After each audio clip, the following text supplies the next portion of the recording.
পৃথিবীর যে কোনো প্রান্তে সংখ্যালঘুদের উপর নির্যাতন অত্যাচার শুভবুদ্ধি সম্পন্ন মানুষ মেনে নেবে না। বাংলাদেশে যা ঘটছে তা লজ্জার। অপরদিকে রাজ্যে বাংলাদেশ কাণ্ডে প্রতিবাদের নামে বাংলাদেশ সহকারী হাই কমিশন অফিসে যা হয়েছে তা বিশ্বের দরবারে দেশকে লজ্জিত করেছে। ভঙ্গ করা হয়েছে আন্তর্জাতিক রীতিনীতি।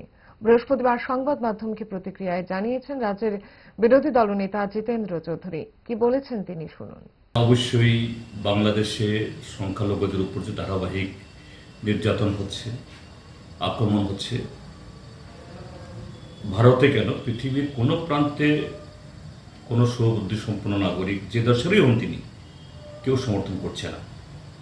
এবং আমাদের দৃঢ় বিশ্বাস বাংলাদেশেরও সংখ্যাগরিষ্ঠ মানুষ বাংলাদেশে আজকে যে ঘটনাগুলো হচ্ছে এতে মর্মাহত।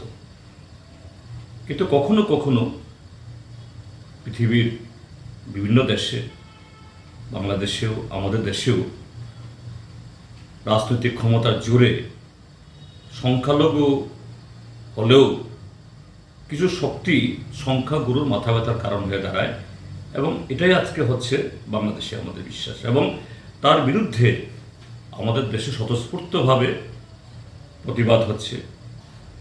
এবং বাংলাদেশের আক্রান্ত জনগণ, এটা শুধু আমি আক্রান্ত বলতে আমি শুধু এই ধর্মের সংখ্যালঘুদের কথা বলছি না, সেখানে সংখ্যাগুরু অংশের মানুষও যারা স্বাধীনতার পক্ষে, মুক্তিযুদ্ধের চেতনার পক্ষে, তারাও আক্রান্ত হচ্ছে। আমরা তাদের প্রতি সংহতি জানাচ্ছি। কিন্তু এর বিরুদ্ধে প্রতিবাদের নামে যা ঘটল গতকাল, এটা লজ্জায় আমাদের মাথা সারা বিশ্বের কাছে মাথা হেড করে দিয়েছে। এটা অত্যন্ত গর্হিত অপরাধ। আমরা তীব্র ভাষায় নিন্দা জানাচ্ছি।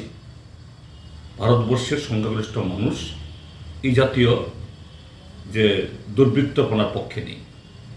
বাংলাদেশের ঘটনার বিরুদ্ধে আমরা অবশ্যই প্রতিবাদ করব, কিন্তু এটা আন্তর্জাতিক রীতিনীতিকে লঙ্ঘন করে নয়, এবং একটা শিষ্টাচারকে উল্লঙ্ঘন করে এইভাবে অসভ্যতা নয়।